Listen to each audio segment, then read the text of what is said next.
discussing about what is company and features of a company. In the previous video, I have told you the types of cooperative society and what is cooperative society, features of a cooperative society, and merits and demerits of a cooperative society. Today we will be going ahead with company and features of a company. In this video, I will not be telling you all the features of a company. There are total 8 features of a company given in your book, and in today's video we will be discussing only 4 of them. Okay, so let's discuss about each of the features and what is company is all about in detail. So here is all about joint stock company. Company को हम लोग joint stock company भी बोलते हैं. चलो पढ़ते हैं होता क्या है. A company is an association of persons formed for carrying out business activities and has a legal status independent of its member. मतलब कि कंपनी किसका एसोसिएशन होती है. एसोसिएशन मतलब होता है कि जब कई सारे लोग मिलकर कोई चीज़ करते हैं तो उसको हम लोग क्या बोलते हैं, एसोसिएशन. तो कंपनी लोगों का एसोसिएशन होती है जो कि फॉर्म्ड होती है कोई भी बिजनेस चलाने के लिए, कोई भी बिजनेस एक्टिविटी करने के लिए, कोई भी चीज़ बेचने के लिए, कोई भी चीज़ प्रोड्यूस करने के लिए. ठीक है. And has a legal status independence of its member. मतलब कि जैसे कि हमारा कोऑपरेटिव सोसाइटी एक आर्टिफिशियल पर्सन थी, उसका एक लीगल स्टेटस था, वैसे ही कंपनी का भी एक लीगल स्टेटस होता है उसके मेंबर्स से अलग. मतलब कि कंपनी और उसके ओनर्स जो कि उसके मेंबर होते हैं दोनों को अलग अलग माना जाता है. A company can be described as an artificial person having a separate legal entity. Company जिसको हम लोग डिस्क्राइब कर सकते हैं कि वो एक आर्टिफिशियल पर्सन है. कोई भी पर्सन कोई भी चीज़ को अगर हम लोग लॉ के द्वारा उसका बर्थ होता है तो उसको हम लोग कहते हैं आर्टिफिशियल पर्सन. जैसे कि कोऑपरेटिव सोसाइटी में भी यही था कि कोऑपरेटिव सोसाइटी को अगर आप लोग कोऑपरेटिव सोसाइटीज़ एक्ट 1912 में जाके अपनी कोऑपरेटिव सोसाइटी को उस एक्ट के अकॉर्डिंग, रूल्स एंड रेगुलेशंस के अकॉर्डिंग जो इस एक्ट में दिए हुए हैं रजिस्टर्ड करा लो, तो आपकी जो कोऑपरेटिव सोसाइटी होती है उसका एक लीगल एग्जिस्टेंस आ जाता है, वो एक आर्टिफिशियल पर्सन बन जाती है. वैसी कंपनी होती है. जैसे हम लोग कंपनी को कंपनीज एक्ट 2013 के जो रूल्स एंड रेगुलेशंस हैं उसके अकॉर्डिंग रजिस्टर्ड कराते हैं रजिस्ट्रार ऑफ कंपनी में, तो वहाँ पे क्या होता है, हमारा एक कंपनी का एक लीगल एग्जिस्टेंस हो जाता है और कंपनी को एक आर्टिफिशियल पर्सन माना जाता है. क्यों? क्योंकि गॉड ने तो उसको क्रिएट नहीं किया है, लेकिन ह्यूमंस ने उसको लॉ के द्वारा क्रिएट किया है. Perpetual succession and the common seal. Perpetual succession मतलब एक ऐसी ऑर्गेनाइजेशन जिसका कभी अंत ना हो, उसके मेंबर्स के संग क्या हो रहा है उससे कोई मतलब नहीं है. मेंबर जिंदा हैं मर जाए कोई दिक्कत नहीं. जैसे कि आपके पार्टनरशिप में था कि अगर एक भी पार्टनर की डेथ हो गई या फिर रिटायर हो गया तो हमें पुराने बिजनेस से क्लोज करके नया बिजनेस न्यू एग्रीमेंट के संग स्टार्ट करना पड़ता है एग्जिस्टिंग पार्टनर्स को. लेकिन इसमें ऐसा कुछ नहीं होता है. इसमें मेंबर्स की डेथ हो रही है, उनको कुछ भी हो रहा है, उससे कोई मतलब नहीं है. मेंबर्स को क्या होगा कोई मतलब नहीं होता है. कंपनी को कंपनी चलती रहती है जब तक उसको प्रॉफिट होता जाएगा और जब तक कि सारे मेंबर्स कंपनी को क्लोज ना करना चाहें. एंड अ कॉमन सील मतलब कि कंपनी की अपनी सील होती है, सिग्नेचर्स होते हैं. The company form of organization is governed by the Companies Act 2013 as per section 2 subsection 20. जो ब्रैकेट में 20 दिया हुआ उसको हम लोग बोलते हैं सब सेक्शन. ठीक है.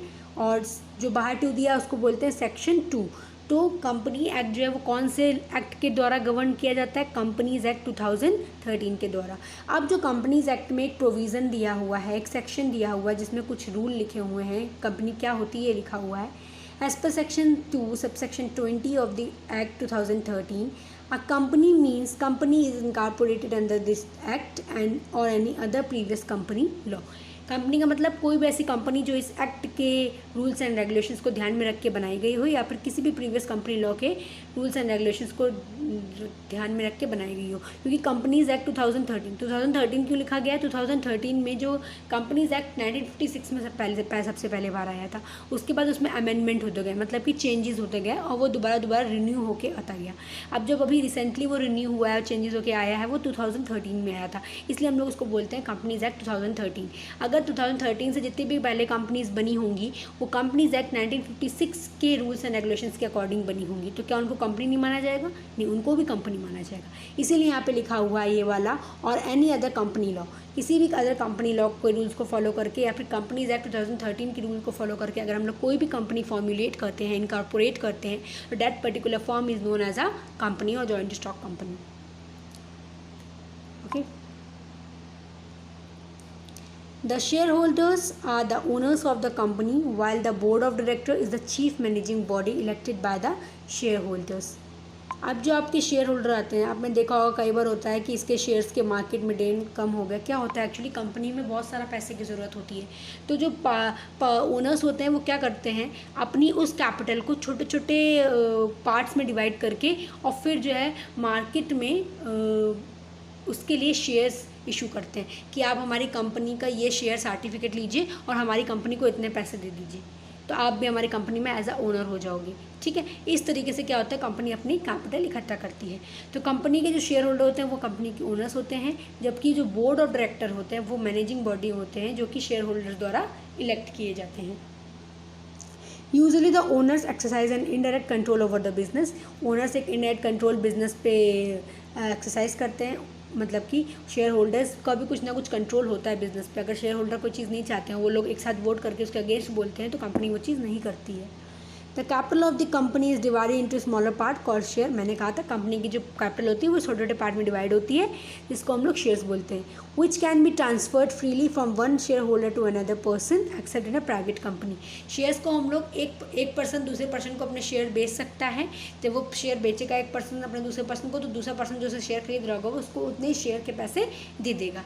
ठीक है, ऐसे एक शेयर मान लो 15 रुपये का है और हमारे पास 10 शेयर है, तो मेरे 10 शेयर कितने को हो गए, 150 रुपये के। अगर बी पार्टी को मुझसे शेयर्स खरीदने हैं उस कंपनी के, तो उससे मुझे 150 रुपये देने पड़ेंगे। ठीक है, ये प्रोसेस जो होता है शेयर ट्रांसफ़र करने का एक पर्सन से दूसरा पर्सन में सब कंपनीज़ में होता है except private company. Private company के शेयर जो है एक पर्सन से दूसरे पर्सन को आप बेच नहीं सकते। ठीक है, तो ये था ऑल अबाउट कि हमारा कंपनी होता क्या है। हम लोग पढ़ेंगे इसके कुछ फीचर्स। सबसे पहला फीचर्स है artificial person. A company is a creation of law and exists independently of its member. Law के द्वारा क्रिएट की जाती है, तो उसके मेंबर उसके एग्जिस्टेंस दोनों अलग अलग माने जाते हैं। Like natural person, a company can own property. Natural person के तरीके कंपनी के नाम पे हम लोग कोई भी प्रॉपर्टी खरीद सकते हैं, कोई भी उधार ले सकते हैं कंपनी के नाम पे बैंक से या फिर किसी भी क्रेडिटर से, मनी बोरो कर सकते हैं, कॉन्ट्रैक्ट में भी कंपनी के नाम से आ सकते हैं, लोगों को स्यू कर सकते हैं कोर्ट में, और लोग भी हमको स्यू कर सकते हैं कोर्ट में। ये सब हम लोग कर सकते हैं क्योंकि वो एक नेचुरल पर्सन नहीं है, लेकिन फिर भी आर्टिफिशियल पर्सन है जो कि हमारे लॉ द्वारा क्रिएट की गई है। जैसे हम अपने कंपनी को रजिस्टर कराएंगे, वो एक आर्टिफिशियल पर्सन बन जाएगी जो कि लॉ द्वारा क्रिएट की गई है। हालांकि हमारे तरह वो ब्रेथ नहीं कर सकती, सांस नहीं ले सकती कंपनी, क्योंकि एक वो आर्टिफिशियल पर्सन है, नेचुरल पर्सन तो है नहीं। खा नहीं सकती, दौड़ नहीं सकती, बात नहीं कर सकती, and so for is therefore called an artificial person. इसीलिए हम लोग उसको आर्टिफिशियल पर्सन बोलते हैं, क्योंकि जो काम हम लोग खाने कूदने खेलने और नहाने धोने का करते हैं और बाकी सांस लेने का करते हैं, वो काम ये नहीं करेगी। लेकिन जितने भी नॉन लिविंग वर्क होते हैं, जैसे कि कंपनी के नाम पे प्रॉपर्टी खरीदना, कंपनी के नाम पे उधार लेना कहीं से, कंपनी के नाम पे कॉन्ट्रैक्ट आना, कंपनी के नाम पे किसी को कोर्ट में केस दायर कर देना, या फिर कोई हमारी कंपनी के नाम पे कोर्ट में केस दायर कर दे, ऐसा ये लोग कर सकते हैं क्योंकि लॉ के अकॉर्डिंग ये सब वैलिड है, and because it is artificial person created by law. Second हमारा पॉइंट है separate legal entity. From the day of its incorporation, a company acquires an identity distinct from its member. Its assets and liability are separate from those of its owners. The law does not recognize the business and owners to be one and the same. Separate legal entity मतलब separate मतलब अलग, legal मतलब law द्वारा create की गई, entity मतलब एक existence रखने वाली कोई चीज़। ठीक है, तो बिजनेस जो होता है, क्योंकि जो कंपनी होती है वो आर्टिफिशियल पर्सन होती है और उसके ओनर्स नेचुरल पर्सन होते हैं, तो कंपनी और ओनर को हमेशा अलग अलग माना जाता है, दोनों लोग एक जैसे नहीं माने जाते हैं।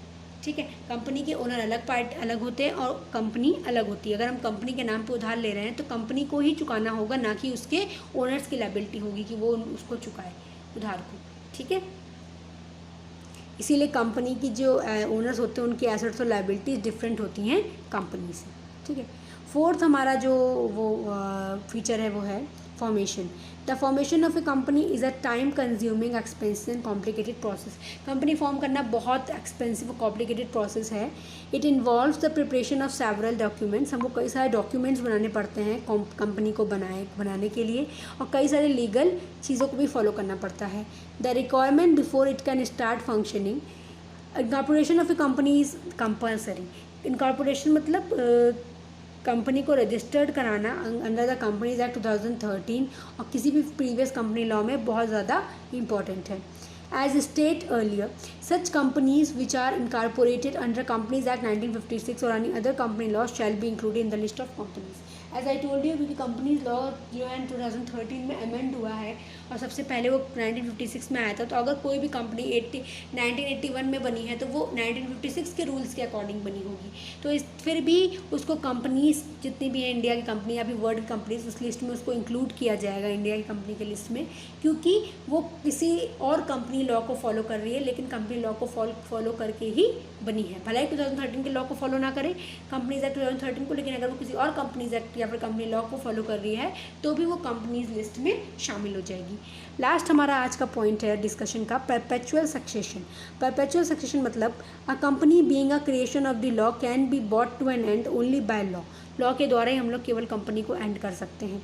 It will only cease to exist when a specific position of its position called winding up is completed. Member may come and member may go but the companies continues to exist. As I told you earlier as well, perpetual succession का मतलब ये होता है कि लोगों का मरना आना जाना कोई मैटर नहीं करता है कंपनी के लिए, क्योंकि कंपनी एक आर्टिफिशियल पर्सन है, वो चलती रहेगी जब तक कि उसको लॉ के प्रोसीजर्स को फॉलो करके एंड तक ना लाया जाए।